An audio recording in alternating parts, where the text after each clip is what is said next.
Oi, gente. É o velho do ETS aqui com vocês outra vez. Com mais uma viagem em histórias do velho, dando continuidade às histórias da vida do médium Zé Arigó.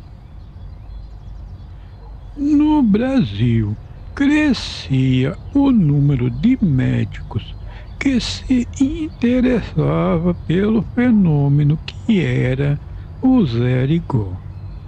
Entretanto, apesar de muitos desses médicos terem um sério interesse no Arigó, havia um tanto desses profissionais que eram bem exóticos. Houve, por exemplo, o caso de um cirurgião que, na tentativa de reproduzir os fenômenos do Zé Arigó, tentou usar a hipnose no procedimento do olho de um paciente. Porém, para evitar algum mal maior, ele procurou utilizar uma espátula sem corte. Os resultados da sua experiência no paciente hipnotizado não foram nada bons.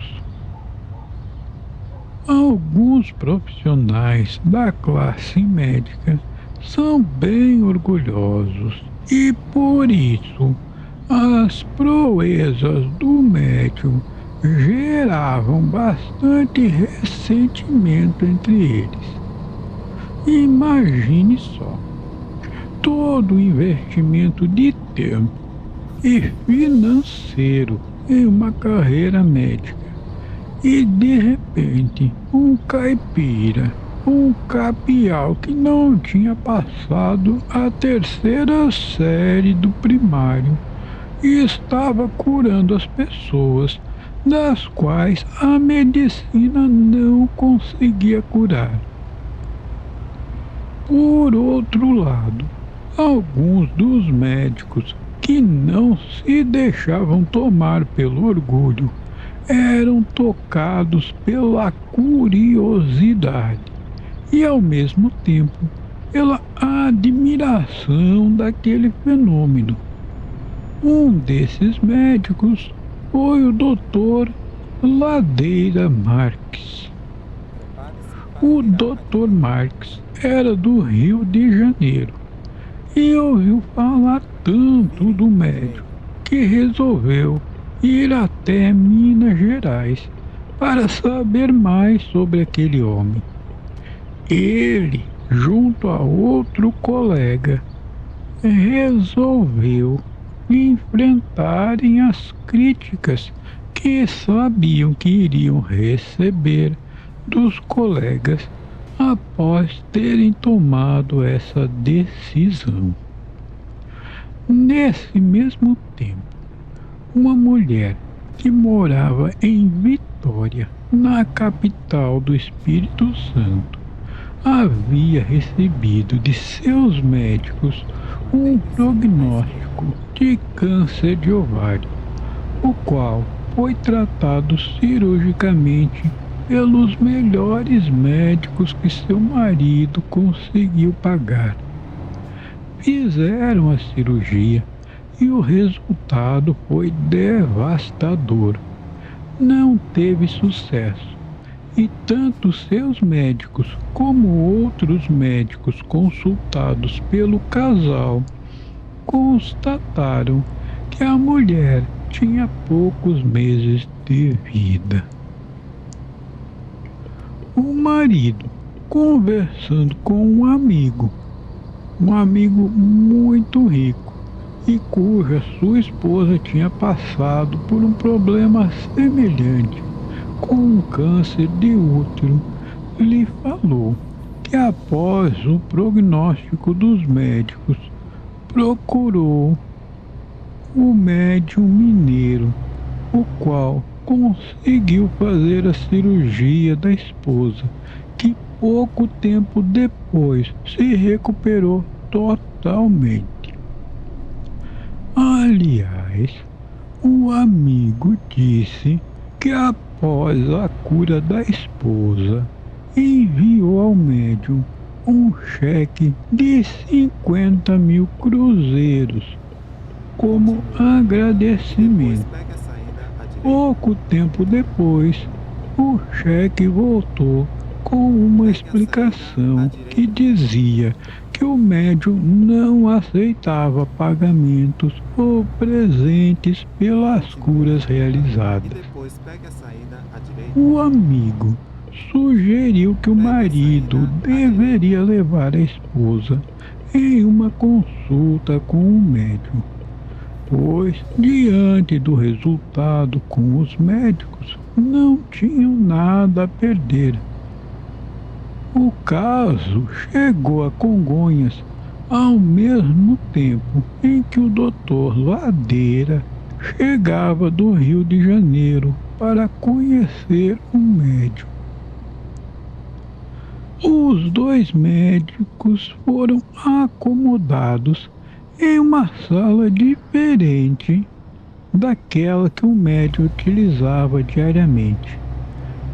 Era uma sala a qual o médium utilizava para realizar as cirurgias mais complexas. Nessa sala havia uma porta sobre dois cavaletes que serviam como uma mesa de cirurgia. Os médicos se posicionaram ao lado dessa tal de mesa improvisada, aguardando que o médium iniciasse os procedimentos. O médium se comportou como de costume, meio bruto, um tanto quanto arrogante. Maria Silveiro, que era a paciente, foi colocada na mesa para a cirurgia. O médium perguntou ao seu marido se desejava que a cirurgia fosse feita com uma incisão no abdômen ou por via vaginal. O marido escolheu a segunda opção. Logo após, o médium iniciou o procedimento com uma agilidade que surpreendeu os médicos presentes. Os médicos olharam para o rosto da paciente, que em condições normais deveria estar se estribuchando de dor, mas não, ela estava passivamente, estava calma.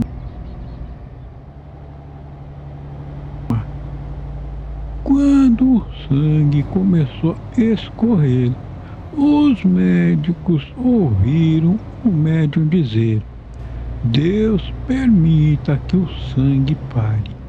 E logo a hemorragia cessou. Por fim, retirou da paciente o tumor de tamanho surpreendente. Para os médicos, era inegável o que os seus olhos tinham visto. Mas o problema era assumir publicamente uma posição que poderia colocar as suas credibilidades em jogo. Mas o Dr. Marques não pensou duas vezes. Relatou aos colegas as coisas tal qual havia visto. Outro problema, além da crítica, é que as associações médicas já tinham se posicionado em relação ao médium. Para eles, ele era um curandeiro e um charlatão, e talvez um praticante de bruxaria. Aliás, a Associação Médica de Minas Gerais já estava incomodada com a demora do processo que haviam aberto contra o médium. Desconfiavam que por trás dessa demora deveria haver a influência de pessoas importantes do governo que estavam defendendo o médium das suas ameaças.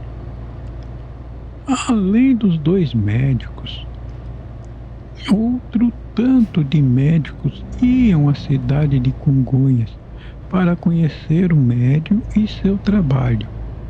E a qualquer dia que chegassem, encontrariam o médium trabalhando em um paciente mais complexo, pois o médium recebia tantas pessoas de tantos lugares e com tantas variações de enfermidades que era difícil um médico não encontrar uma doença que fosse de seu interesse para estudar. Porém, havia outros médicos que buscavam o médium com outros interesses. Por exemplo, aqueles que acompanhavam pacientes que estavam desenganados pela medicina e procuravam o arigó como último recurso. Esse foi o caso do Dr. José Hortência de Medeiros, um austríaco, amigo do Dr. Medeiros, casado, e sua mulher não havia chegado ainda aos 30 anos de idade, porém sofria de uma moléstia que os estava preocupando. O Dr. Medeiros, apesar de toda a sua especialização, não encontrava mais condições para a mulher do amigo e foi acompanhando sua paciente, que se dirigiu até Congonhas para observar o trabalho do médium. Essa mulher procurou pronto atendimento devido a um sintoma de obstrução intestinal. Depois de examinarem, concluíram que seria necessária uma cirurgia para cuidar do seu problema. Durante a cirurgia, descobriram que ela estava com um tumor no cólon. Retirado o tumor do cólon, os médicos ainda observaram um outro tumor que se encontrava no fígado. Confirmado a malignidade dos tumores, ela foi desenganada dos médicos. Ainda assim, a submeteram à nova cirurgia. A surpresa desta cirurgia foi de que identificaram que o câncer havia se espalhado por todo o abdômen da paciente. Nesta situação, os médicos deram o caso como sem solução e a paciente não tinha mais do que 2 meses de vida. Foi então que o marido conversou com seu amigo, o Dr. Medeiros. Disse a ele que desejava ir procurar o médium mineiro, se o médico julgasse que a mulher suportaria a viagem. Ele mesmo confessou que a ideia parecia ridícula, mas que era a sua última esperança. Medeiros não era estranho aquelas histórias sobre o Arigó e tinha uma curiosidade em conhecer mais sobre aquele homem.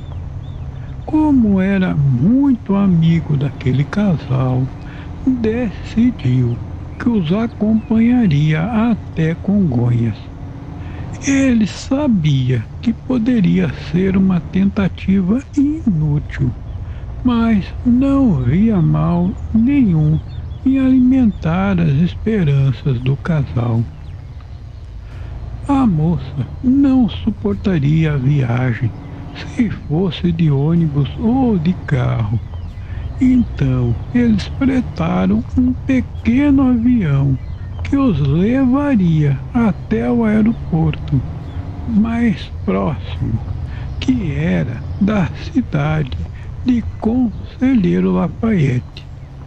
O homem, acompanhado pelo Dr. Medeiros, carregou a esposa até a sala de atendimento do médico. O médico, muito rapidamente, rabiscou uma receita, entregou a eles e disse em seu tom grotesco: "Tome isso e ficará boa." Foram levados até Altamiro, que datilografou a receita.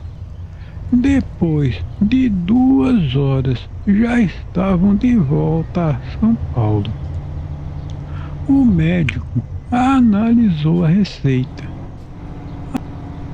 Apesar de serem medicamentos modernos e que poderiam ser encontrados em qualquer farmácia do país, a receita não fazia nenhum sentido. Nem mesmo as doses, que eram muito superiores às receitadas normalmente por qualquer médico. Apesar de não fazer sentido, o médico já tinha ouvido, por intermédio de outros profissionais da área, que o Arigó receitava umas medicações sem sentido, mas que sempre resolviam seus casos, para o qual era indicado. O Dr. Medeiros estava se sentindo pouco profissional em concordar na administração daquela medicação, além de estar totalmente pessimista em relação à sua eficácia. Ainda assim, chegando em São Paulo, ele mesmo concordou em assumir os riscos. Não restava mais nada para o casal, somente o desespero. Após uma semana, a paciente melhorou um pouco. Chegou a levantar da cama e caminhar pelo quarto. Na segunda semana, já havia recuperado 8 quilos do peso que a enfermidade a havia tirado. Passadas 6 semanas do tratamento, e a paciente já havia recuperado seu peso normal. O médico ficou tão surpreso que resolveu voltar a Congonhas com o casal para uma nova consulta. Estava interessado em acompanhar o trabalho do médium e em confirmar aquela aparente cura. Diante daquela melhora, ele não via motivo para não seguir o tratamento do médium. Chegando em Congonhas, Arigó disse que a paciente não corria mais perigo e fez mais 2 prescrições tão estranhas quanto tinha sido a primeira. Já na terceira consulta, A paciente estava acompanhada pela sua mãe. O médico disse que ela estava curada e que deveria procurar o hospital para reverter a sua cirurgia, porque, diante daquela complexidade do caso dela, eles haviam colocado uma bolsa de colostomia, que é aquela bolsinha que é colocada nos pacientes para que eles sejam retirados os dejetos alimentares. Em um grande hospital de São Paulo, a paciente foi submetida a uma nova cirurgia para a retirada daquela bolsa. Cirurgia feita por um renomado cirurgião.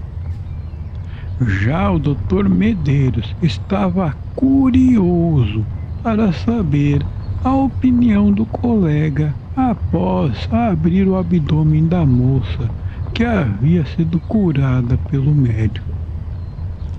O médico não encontrou nenhum tumor, apenas um pouco de tecido fibroso e inofensivo. Reconectaram as partes do intestino da jovem e tudo voltou a funcionar normalmente. Após 11 meses, ela estava totalmente curada daquela doença devastadora. O desfecho favorável do caso incentivou que o Dr. Medeiros divulgasse publicamente o resultado de suas observações. Diferente de outros médicos que acompanharam seus pacientes em tratamentos com o médium e não tiveram a coragem de expor os casos publicamente. Hoje a história ficou um pouco longa, então é melhor ir terminando por aqui. Continuaremos na próxima viagem. Um beijo do velho do ETS.